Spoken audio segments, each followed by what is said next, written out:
Bismillahirrahmanirrahim. Assalamualaikum warahmatullahi wabarakatuh. Baiklah, di sini saya akan mempresentasikan hasil PowerPoint saya dari mata kuliah Mekanika Tanah, yaitu tegangan efektif. Sebelum lanjut ke topik utama, saya akan memperkenalkan diri. Nama saya Trigus Wandi dengan NIM 18210410119 dan kelas PTB 01. Baiklah, langsung saja kita masuk ke topik utama. Pertama itu pengertian tegangan efektif. Berat tanah yang terendam air disebut berat tanah efektif, sedangkan tegangan yang terjadi akibat berat tanah efektif di dalam tanah disebabkan tegangan efektif.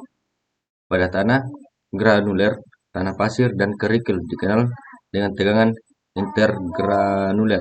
Tegangan efektif merupakan tegangan yang mempengaruhi kuat geser dan perubahan volume atau penurunan tanah. Selanjutnya itu tegangan efektif dan tegangan netral. Tersagi 1923 memberikan prinsip tegangan efektif yang bekerja pada tanah jenuh air yang dinyatakan dalam persamaan berikut. Q sama dengan Q aksen tambah U, di mana Q sama dengan tegangan normal total pada suatu bidang dalam massa tanah. Tegangan akibat berat tanah total termasuk ruang pori persatuan luas yang arahnya tegak lurus. U sama dengan tegangan pori. Dikenal dengan tegangan netral yang bekerja ke segala arah sama besar. Q aksen sama dengan tegangan normal efektif, yaitu tegangan yang dihasilkan dari beban butiran tanah efektif persatuan bidang luas. Tegangan efektif dalam tanah dapat ditentukan dengan cara meninjau lapisan tanah dari permukaan mendatar dengan permukaan air tanah pada permukaan.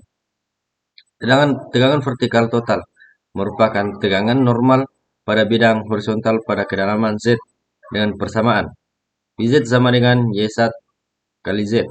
Vz sama dengan kedalaman titik dalam tanah. Y1 sama dengan berat volume tanah jenuh. Selanjutnya itu tegangan pada tanah jenuh air tanah rembesan. Pada gambar 1.1 menunjukkan suatu massa tanah jenuh air di dalam suatu tabungan tanpa adanya rembesan air ke segala arah.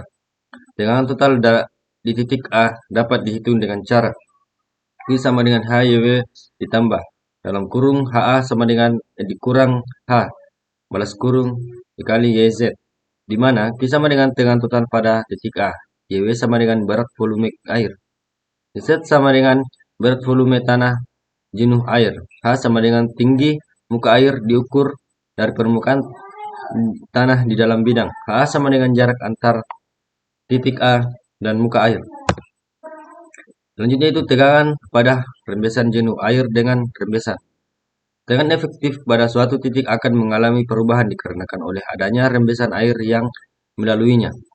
Tegangan efektif ini akan bertambah besar atau kecil tergantung pada arah rembesan. Rembesan ke atas. Pada gambar 1.2 menunjukkan suatu lapisan tanah berbutir di dalam silinder di mana terdapat rembesan air ke atas yang disebabkan adanya penambahan air melalui saluran pada dasar silinder. Kita bisa lihat rumusnya di samping itu pada titik A dan pada titik B. Tegangan total, tegangan air pori, tegangan efektif. Rembesan ke bawah. Keadaan di mana terdapat rembesan air ke bawah dapat dilihat dalam gambar 1.3. Ketinggian air di dalam silinder diusahakan tetap. Hal ini diatur dengan cara menambahkan air dari atas dan pengaliran air keluar melalui dasar silinder. Bisa kita lihat di bawah yaitu rumus tegangan total, tegangan air pori, dan tegangan efektif. Selanjutnya itu penggelembungan pada tanah yang disebabkan oleh rembesan di sekeliling turap. Gaya rembesan persatuan volume tanah dapat dihitung untuk memeriksa kemungkinan keruntuhan suatu turap di mana rembesan dalam tanah dan dapat menyebabkan penggelembungan pada daerah hilir sesuai yang ditunjukkan pada gambar 1.4.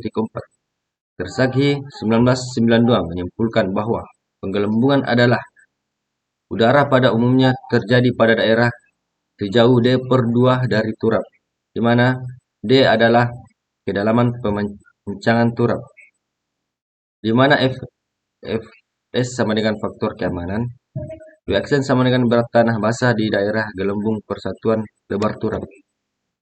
Selanjutnya, penentuan zona potensi likuifasi di kota Maunere dengan pendekatan tegangan efektif melalui metode poroelastisitas dan elemen hingga. Ketika pasir lepas jenuh mengalami getaran gempa, maka tanah air pori akan meningkat.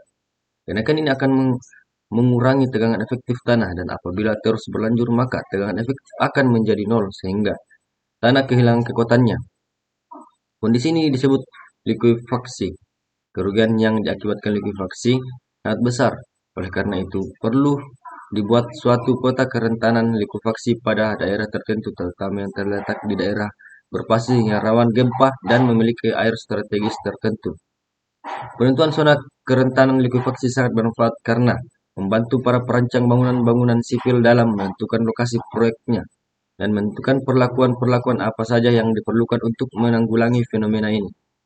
Penentuan zona potensi likuifaksi yang digunakan adalah dengan analisis tegangan efektif melalui metode karakteristik yang berdasarkan konsep poroelastisitas dan analisis dinamika.